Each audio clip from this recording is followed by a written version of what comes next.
মধ্যে garments industry অন্যতম গুরুত্বপূর্ণ। কোন কারণে যদি এই ইন্ডাস্ট্রি একটু এদিক সেদিক মরে যায়, তাহলে কত ভয়াবহ পরিস্থিতি হতে পারে আপনারা চিন্তা করতে পারেন?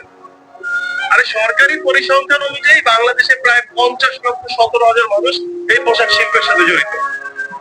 যদিও আমরা মনে করি সেই সংখ্যাটা আরো অনেক বেশি, প্রায় 2 কোটি, তাই না বাবা? 2 কোটি মানুষ, এবং তাদের ঘরে যদি আমরা 4 জন করে সদস্য ধরি, তাহলে প্রায় 6 কোটি মানুষ সরাসরি এই ইন্ডাস্ট্রির সাথে জড়িত। যদি কোনো কারণে গার্মেন্টস ইন্ডাস্ট্রি গুলো বন্ধ হয়ে যায় বাংলাদেশে, চিন্তা করেন তো কত ভয়াবহ অবস্থা তৈরি হবে। চুরি, ছিনতাই, রাহাজানি, ডাকাতি, দিনে দুপুরে খুনের মতো এরকম জঘন্য ঘটনা ঘটবে। অনেক মা বাবা চিকিৎসা পাবে না, ওষুধ পাবে না।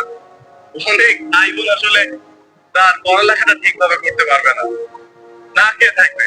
বাবা তো বলেছে যে আমি দেশের বাইরে পড়ালেখা করেছি, আমেরিকায় ছিলাম। যখন আমেরিকার বড় বড় আউটলেট গুলিতে যেতাম, দেখতাম দামি দামি পোশাক, এবং সেই পোশাক গুলির গায়ে লেখা মেড ইন বাংলাদেশ।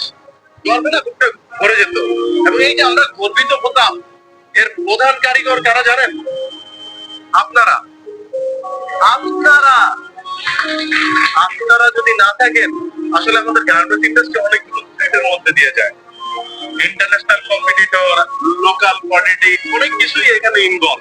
যে সময় যে সরকার ক্ষমতায় থাকে, সরকার দলীয় লোকদের এই মিটিং মিছিলে গার্মেন্টস বন্ধ করে লোক দেখানোর জন্য লোক নিয়ে যাওয়া, এগুলো বন্ধ করতে হবে। লোকাল যে সন্ত্রাসীরা আছে, তারা তো বিপুল ব্যবসার নামে প্রতিনিয়ত চাঁদাবাজি, ধান্দাবাজি এই গার্মেন্টস ইন্ডাস্ট্রি করেই যাচ্ছে। বাবা, আমি তোমার মাধ্যমে গার্মেন্টস ব্যবসায়ীদের বলতে চাই, ভাই আপনি তো এই ব্যবসায় এসেছেন লাভ লস জেনেই। আপনার যখন একটু লস হবে, তখন আপনি আপনার কর্মীদের ছাড়াই করে দিবেন। যে মানুষগুলো দুঃখের সময় আপনার পাশে ছিল, সে তার সব সুখ ত্যাগ করে আপনার পাশে ছিল, তাদেরকে আপনি বাদ দিয়ে দিবেন।